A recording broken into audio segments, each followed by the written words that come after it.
তবে তাও happy women's day to all of you যারা এখানে আছেন। ভীষণ ভীষণ ভালো লাগছে আজকে এখানে এসে। হাওড়ায় প্রচুর জায়গায় আমি আসি, ইভেন নানা রকম কাজকর্ম করতে। কদিন আগে এখানে এসেছিলাম, আমাদের সোনার সংসার অ্যাওয়ার্ডস এখানেই হয়েছিল কদিন আগে। আর আবার নতুন ধারাবাহিকে অনেকেই খুব উৎসাহিত ছিল যে আমার ফেরা নিয়ে, তো আবার নতুন ধারাবাহিকে ফিরছি সেটা নিয়ে তো আমিও ভীষণ এক্সাইটেড। এবং যারা যারা আমার পুরনো ধারাবাহিক দেখেছে রানী রাসমণি তারা জানবে, হ্যাঁ সবাই দেখেছে, হ্যাঁ জানি তো, হ্যাঁ রানী রাসমণি যারা দেখেছে তারা সবাই জানে যে সেম টাইমে আমাদের নতুন ধারাবাহিক আসছে চিরদিনই তুমি যে আমার। একদম অন্য রকমের গল্প। সবে আমাদের প্রেমের মাস গেল, কিন্তু ওই যে প্রেমের স্পেসিফিক্যালি কোনো মাস হয় না, তাই এই মাস থেকে 10ই মার্চ থেকে আমাদের নতুন ধারাবাহিক আসছে আপনাদের ঘরে ঘরে রোজ সন্ধ্যে 6:30 জি বাংলার পর্দায়। আমরা একটু তোমার কাছে আসবো, জিতু কেমন লাগছে? নমস্কার, প্রথমে সবাইকে বলি হ্যাপি ওমেন্স ডে। একটু জোরে হাততালি হয়ে যাক না সবাই মিলে। Thank you. আমার অসংখ্য প্রণাম, যা এখানে আমার থেকে অনেকেই বড় রয়েছেন। আমাকে আশীর্বাদ করবেন, আমাদের আশীর্বাদ করবেন। আমাদের এটা নতুন কাজ, নতুন প্রয়াস, এবং ও খুব ভালো অভিনেত্রী, আপনারা এর মধ্যেই জানেন। এবং আপনাদের মতো মানুষরা আছেন বলেই আমরা এইখানে দাঁড়ানোর সুযোগ পাই।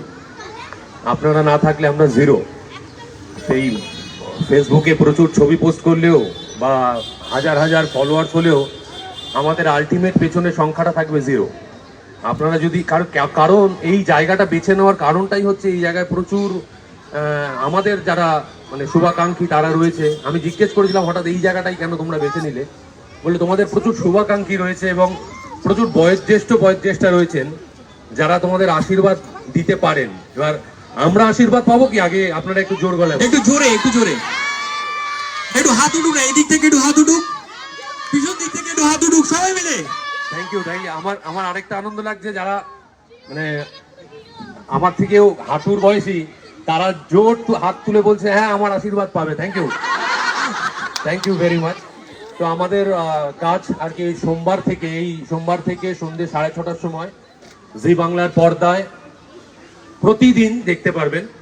এবং আমি এতটুকু কথা দিতে পারি যে প্রত্যেকটা কাজের সময় প্রত্যেক শিল্পী এসেই বলে যে এটা আমরা অন্যভাবে করছি, চেষ্টা করছি, মজা করে কাজ করছি। আমি কখনোই বলি না মজা করে কাজ করছি, আমি খুব কষ্ট করে কাজ করি এবং কষ্টের ফল আমাকে এতদিন ধরে আপনারা দিয়ে এসছেন, আমাদের দিয়ে এসছেন, তার ফলও আমরা পাই। যখন খারাপ কাজ হয় তখন সমালোচনাও পাই। সবটাই কিন্তু আমি মাথা পেতে নিয়ে আমি শিরোধার্য। আমি মনে করি যে আপনারা আমাদের ভগবান এবং আপনারা যদি এই কাজটাকেও সেইভাবেই আশকারা দেন আমরা অনেক দিন এগিয়ে নিয়ে যেতে পারি এবং আপনাদের মনোরঞ্জন করাতে পারি। কারণ আমি being a artist, I have to entertain my people. আমার একটাই মাত্র কাজ শুধুমাত্র আপনাদের মনোরঞ্জন করা। তো আপনারা আশীর্বাদ করবেন। আশীর্বাদ করবি তো? Thank you. আচ্ছা, আমরা একটু সবার আগে তোমার কাছে একবার আসি। এই গল্পটা নিয়ে একদম ভিন্ন স্বাদের একটা গল্প, হ্যাঁ, দুটো মানুষের মধ্যে বয়সের তফাৎ যতটুকু আমরা দেখেছিলাম। আচ্ছা, সবাই একটু বসে পড়ুন না। আচ্ছা, এক সেকেন্ড, সবাই একটু বসে পড়ুন। হ্যাঁ, চেয়ার রয়েছে সবার জন্য, ওরা শূন্যে বসবেন না, সবাই সবার চেয়ারে বসবেন। এবং প্রত্যেক কটা চেয়ারে আমি ব্যক্তিগতভাবে বসে রেখেছি, একটাতেও ছাড়বো কেন। আমি একটু গল্পটা নিয়ে তোমার মুখ থেকে কিছু জানতে চাইবো। দেখো, গল্পটা নিয়ে আমার যে খুব বিশেষ বড় করে বলার এমনটা নয়। আমি যেমনটা বললাম যে প্রত্যেকটা সিরিয়ালের একটা গল্প থাকে, মিজাজ থাকে। এর মিজাজটাই এমন, মানে বললে জিনিসটা রিভিল হতে থাকবে। এইটা ঠিক এতদিনে আপনারা জেনে গেছেন যেটা অসমবয়স্ক একটা প্রেম। প্রেম যে কোনো মানুষের মধ্যে বা বয়স যে কোনো প্রেমের মধ্যে বাধা হতে পারে না, আর প্রেম যে প্রত্যেকটা মানুষের মধ্যে ছড়িয়ে দেওয়া যেতে পারে, এই গল্পটা সেটাই বলবে।